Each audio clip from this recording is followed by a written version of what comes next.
Dear students, last day we have discussed about the various food habits of animals, and there we have discussed about the herbivorous, carnivorous, and omnivorous animals. According to their food habit, we have discussed about these very kind of animals. You can do one thing, you can find out the type of food habit among the animals like frog, snake, peacock, parrot, crane, pelican, squirrel, mole, kangaroo, crocodile, shark, penguin, whale, tortoise, zebra, rhinoceros, hippopotamus. About all these animals, you can make a column, you can make a chart, and in that chart, if three columns are made with the heading herbivorous, carnivorous, and omnivorous, you can include these very kinds of animals which I said, or some more animals which will come in your mind.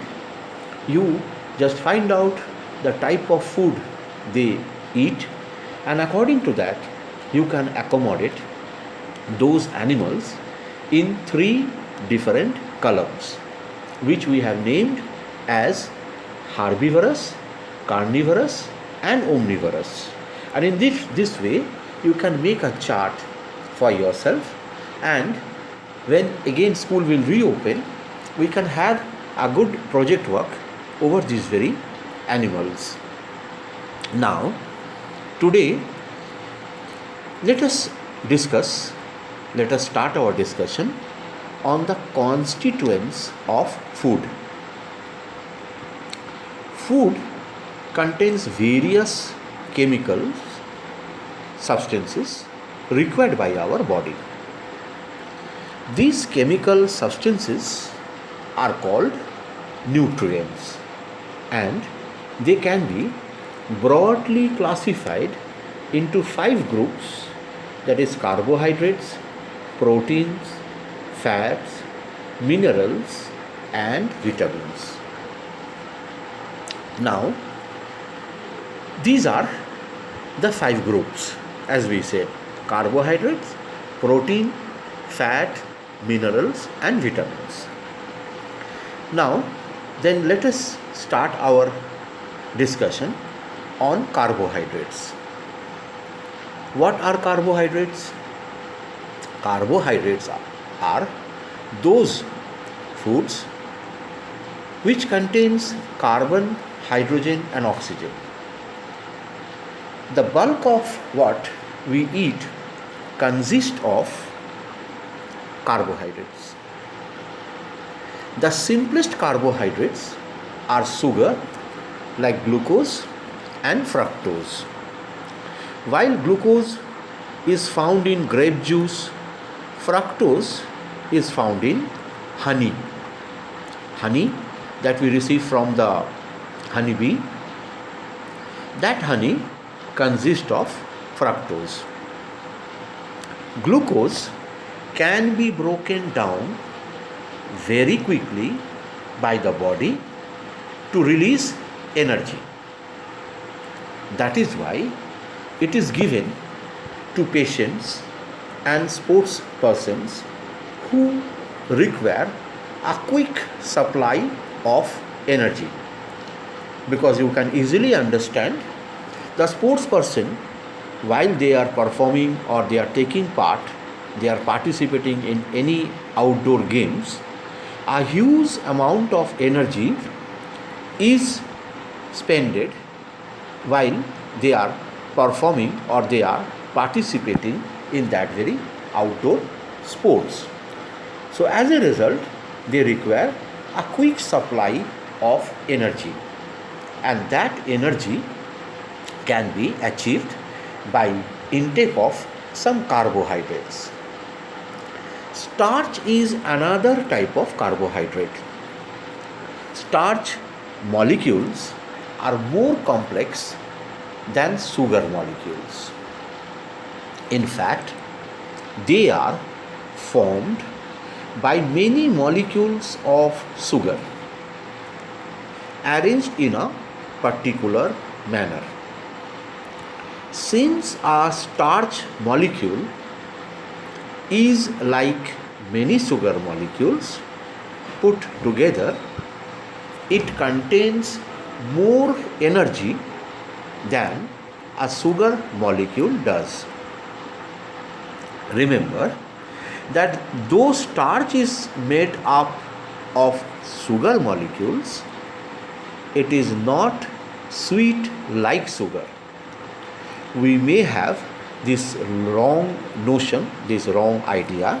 So keep it in mind that though starch is made up of sugar molecules, it is not sweet in taste like sugar. Also, while most sugars are soluble in water, starch is not. Starch is not soluble. We get most of our requirement of carbohydrates from plants.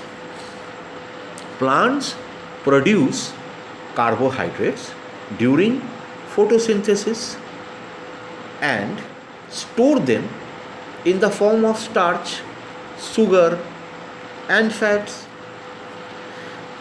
The fruit juices contain sugar, like potatoes, rice, and tapioca are rich in starch.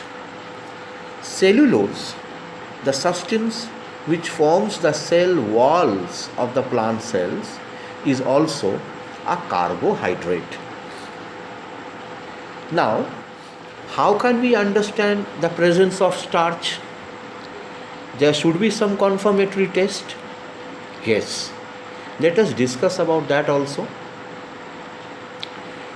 We are already familiar with this test, maybe. If not, then let us discuss.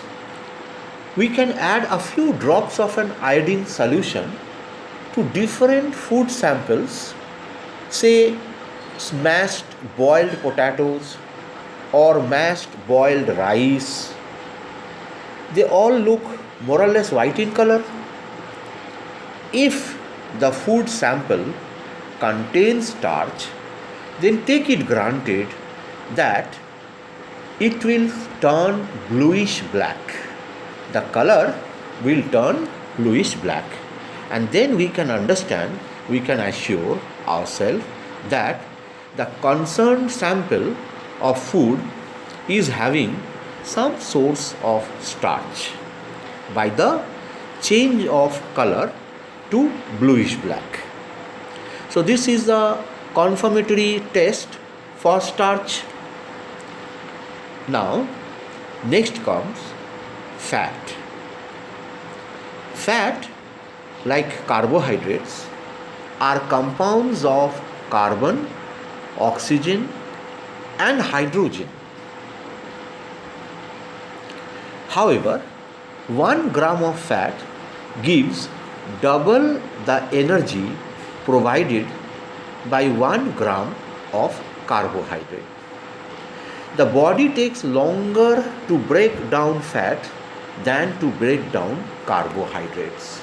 Yes, students, this question may arise in your mind that if fat is giving double the energy provided by 1 gram of carbohydrate, 1 gram of fat giving double the energy provided by 1 gram of carbohydrate, if this is true, then sir, why shall we not take only sources of fat?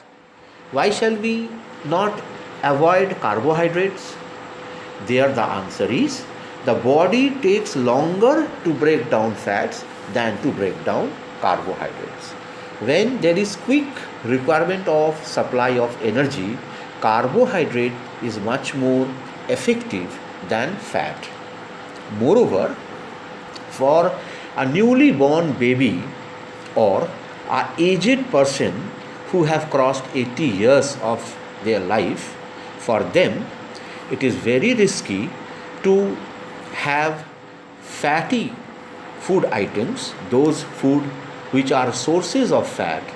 To take them is risky because they may not be able to digest those sources of fat.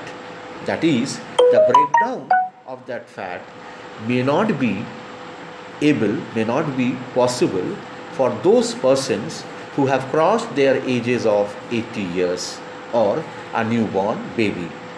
So, for them, the sources of carbohydrate becomes the only source of energy, becomes the only food which acts as the source of or the supply of energy.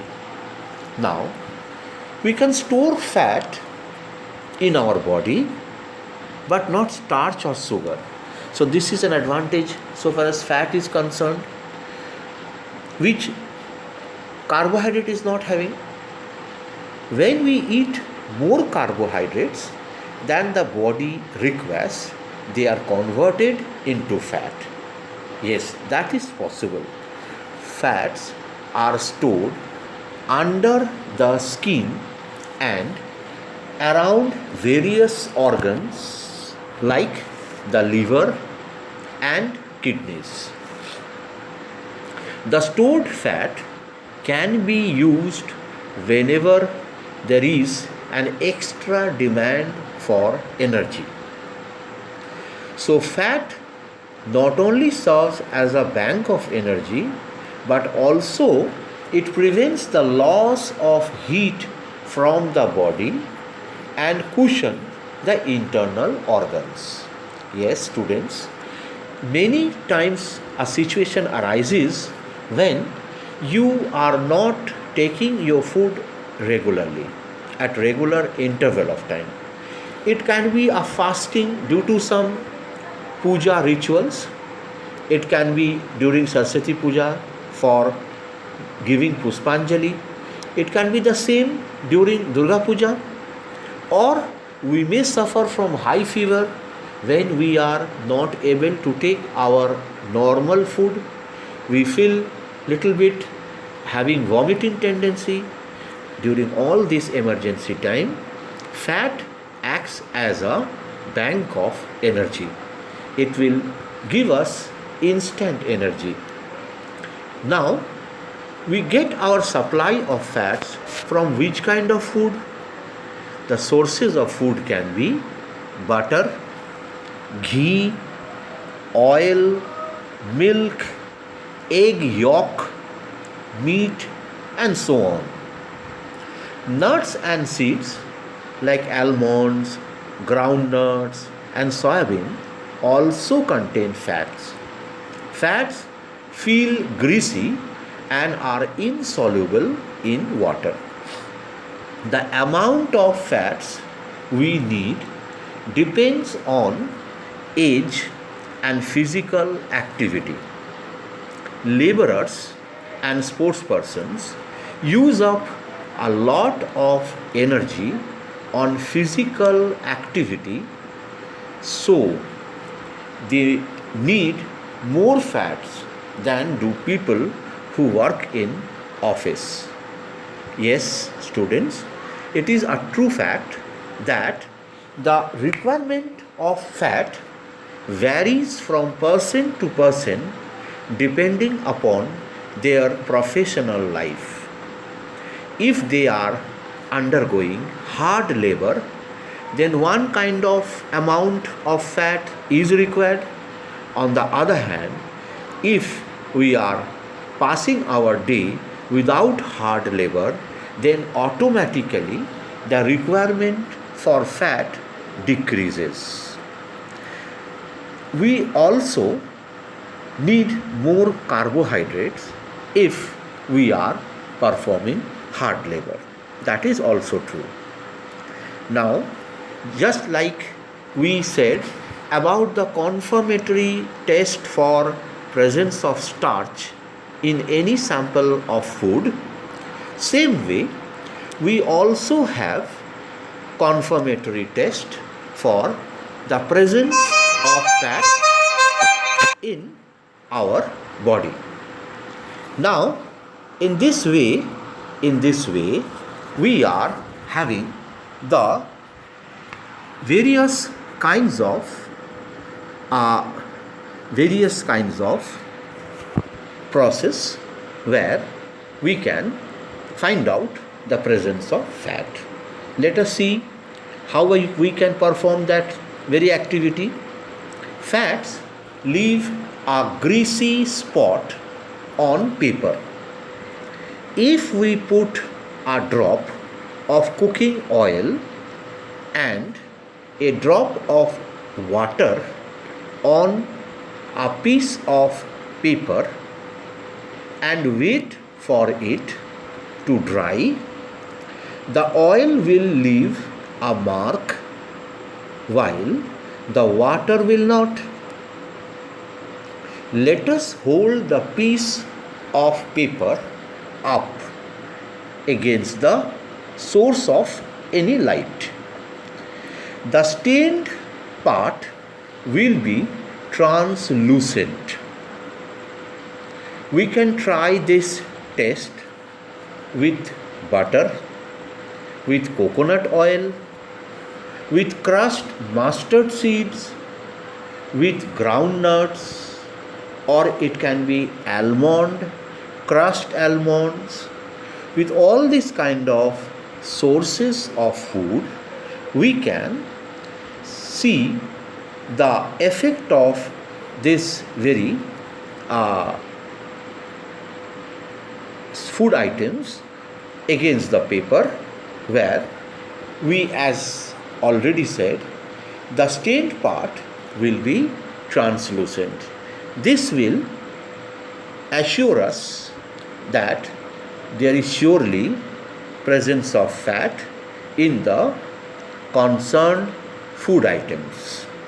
So, students, we have till up to now have discussed about the various chemical composition constituents of carbohydrates as well as fat. We have also discussed about the sources of carbohydrates, about the sources of fat also. We also have discussed the various kind of carbohydrates which can be achieved from various kind of food. Clear?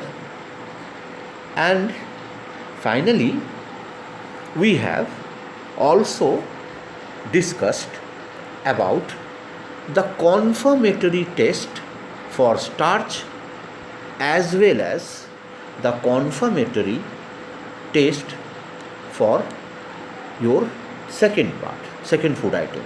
So carbohydrate and fats, both confirmatory test also we have discussed. What is remaining behind is about the sources, function, and the test, presence of confirmatory test for protein. Next will come mineral, and finally will come vitamins. Although after vitamins we will also discuss about water and roughage. What are the importances of these two things, water and roughage, for our life, for our body, and we'll discuss about the various functions which are played by both water and finally roughage.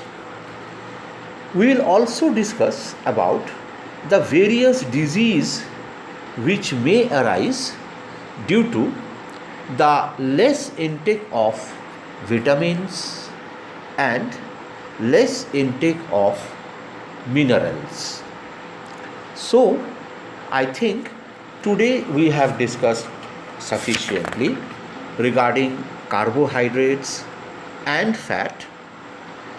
Next day, we'll continue our discussion starting from protein. So, till then, goodbye.